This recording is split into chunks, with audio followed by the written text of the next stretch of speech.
Hi everyone, and welcome to my new series on this channel. It is called Makeup and Wake Up Wednesdays, and it is basically just going to be a series where I do my makeup on camera and talk about current social issues. Today's episode is going to be a little bit more history based, but it is really important information for anything that I talk about later on in future episodes. My whole reasoning for creating a series like this is because I wanted a more approachable way to talk about current social issues and for me to just learn more about what's going on in the world. For me personally, sometimes I feel a little bit intimidated by the amount of information people are sharing on social media right now and the lack of information that I know. It's really important for me to be an advocate for the Black Lives Matter movement. However, I am not super educated on all of the social issues that are being presented right now and being thrown at us. So I really want this series to be an approachable and digestible way of talking about these social issues to help you better understand what's going on and just be more educated and be more informed, and also kind of spark a curiosity in you. I know this current movement has really sparked a curiosity and just drive to absorb as much knowledge as possible. So I'm really hoping to have the same effect on you guys. It is really important in our current climate to be really educated on what's going on, and I'm really just hoping for this to be a safe environment to talk about these things in a very approachable and digestible way to be learning. Before we get started, I do want to give a big thanks to my sister Allie for helping me with the information in today's video and just helping me put together any of the future information for future videos. We are going to definitely be doing this as a team. And I also just want to add that this is not all of the information that is out there. There is tons of other resources and documentaries and videos and articles that is written about this. This is history. There's literally so much information about history, but my sister and I put together some really easy to follow notes. Hopefully you're able to follow along and understand while I'm doing my makeup. Kind of think about it as the history version of Bailey Sarian's Murder, Makeup, and Mystery Monday, like her murder series. Kind of think about it like that. So I'm just going to be talking about social issues and history while doing my makeup. Any of the products that I'm using will be listed down below in the description bar, but we just do not have enough time to talk about all of the products that I'm using. I have to get straight into my notes. So as you can tell by the title of today's video is going to be about the 13th Amendment, but before we talk about that, I do feel like it's important to kind of preface and just kind of let you know what the climate was when the 13th Amendment came to be. So the Civil War had ended on April 9th, 1865. So slavery, like as we know it, is just officially gone, which honestly was economically concerning for America, especially the southern part of America. Slavery was completely free and it contributed to so much of the American economy. So for slavery to be over, that was a little concerning. And especially for the southern states, most of the Civil War was fought in the South and they were just physically destroyed and economically in ruins because their biggest way of earning money is now illegal. So that brings us to the 13th Amendment, which was ratified in December of 1865, so just a few months after the Civil War had ended. And I'm going to read the amendment to you. I find it quite difficult to understand, but I'll explain it. So basically it reads, "Neither slavery nor involuntary servitude, except as punishment for crime whereof the party shall have been duly convicted, shall exist within the United States or any place subject to their jurisdiction."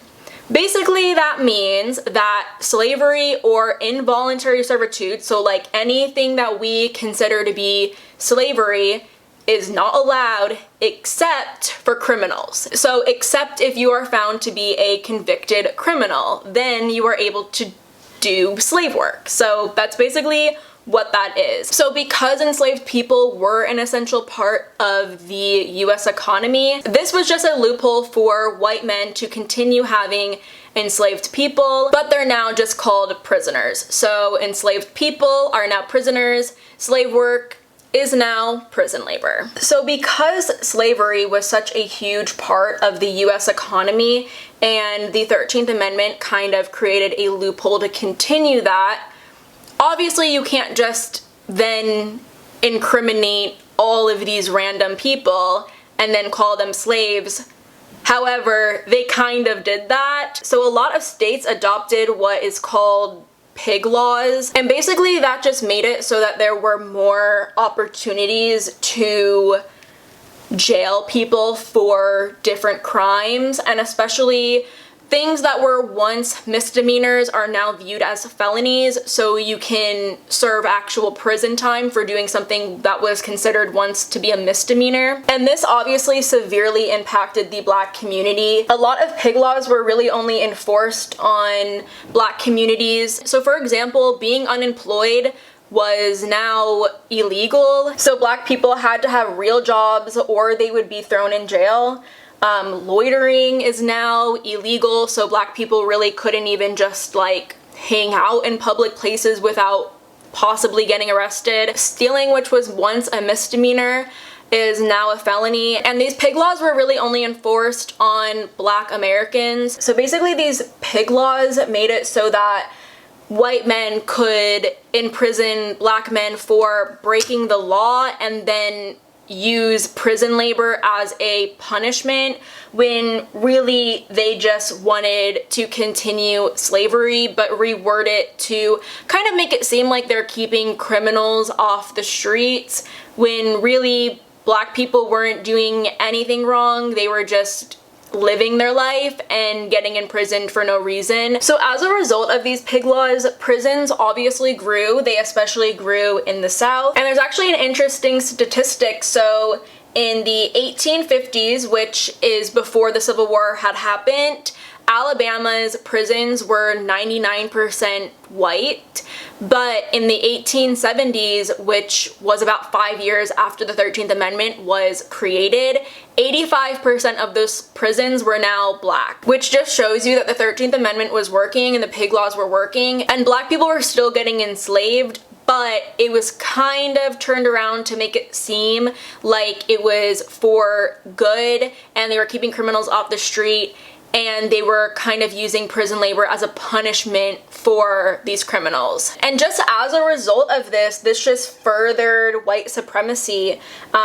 White men really profited off of slavery and just having African Americans do work for them. So obviously they didn't view them as equal or even human beings. So being able to now imprison them for petty crimes just furthered white supremacy. So hopefully at this point you're realizing that the 13th Amendment really never abolished slavery. It just sort of abolished a very specific form of slavery. You know, the kind of slavery that we read about in school and see in movies and documentaries. So basically slavery was replaced with a new system that still targeted the same group of people and benefited the same group of people as the old form of slavery. So let's talk about prison labor. Prison labor, basically the new version of slavery, is a $2 billion industry. So basically there are 10 like mega corporations that own everything. For example, like Coca-Cola is one of them, Kraft is one of them, Johnson & Johnson is one of them. There's a few of them. They're big names and they own everything. They basically own everything. These mega corporations benefit from prison labor basically because it's just cheap labor. They're able to greatly profit off of prison labor because it's cheap, and then they're able to sell their product and just make a larger profit off of it. Because these mega corporations will put so much money into prisons because they want that cheap prison labor. Prisons definitely use that as an incentive to continue imprisoning people and arresting people so they can have more prisoners to do prison labor. So basically prisons get millions of dollars from mega corporations and mega corporations get cheap labor. Also, the working conditions for prison labor is really not great. There's no safety regulations and there's no workers' comp, and the prisoners don't make any money. Obviously, pig laws are not really a thing now, but that is not to say there aren't things that have basically replaced it. So that sort of brings us to the topic of marijuana. Marijuana is a huge topic of discussion in politics, and a lot of the American people are fighting to decriminalize marijuana. However, we have to look at who is putting money up to stop the legalization of marijuana. And basically the two big industries that are putting up money to prevent the legalization of marijuana are police unions and private prisons. If you think about it, they're kind of like modern day plantation managers, because these industries are benefiting off of prison labor and they're spending a lot of money to keep that industry going. The existence of these industries heavily relies on mass incarceration. And how do you continue the mass incarceration of people? You arrest and jail them for low-level drug crimes. Marijuana. So the idea of lobbying is a little bit of a hard pill to swallow, because it really does just change the way that you view politics. I'm still sort of learning about lobbying. I'm still trying to swallow that pill. But the private prison industry grosses billions of dollars per year, and they spend millions of dollars lobbying politicians to protect us. So you have to look at the politicians who want marijuana to continue being an illegal drug, and you have to think like, are they getting money to say that? Because without the criminalization of marijuana drug charges, the prison industry won't have mass incarceration, then they won't have prison labor, and then these mega corporations won't be able to profit as much off of prison labor. It's just a really ugly cycle, and you have to kind of think about the bigger picture of it all and how everything intertwines and connects and how everything affects everything, and you have to think about who's fighting to keep this industry afloat and who's benefiting off of it. And you might be thinking, well, who does this affect? And the answer is probably obvious. It really affects and targets poor people of color. Honestly, low-level drug crimes are easy to get out of if you have money and you have a lawyer. Smoking and possessing marijuana is not exclusive to poor Black communities.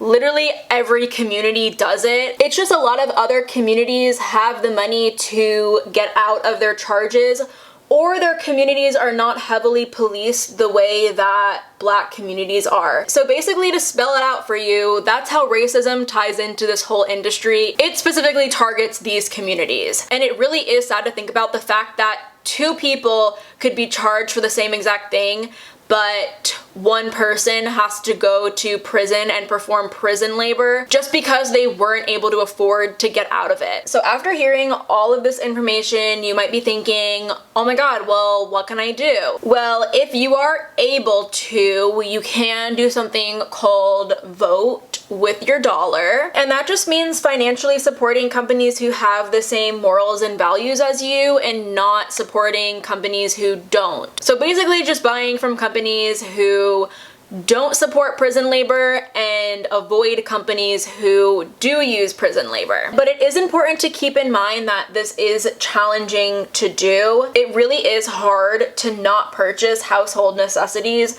without supporting corporations who do use prison labor, because it's literally everywhere. I'll link this article down below that gives a rundown of like every company that uses prison labor or has used prison labor in the past.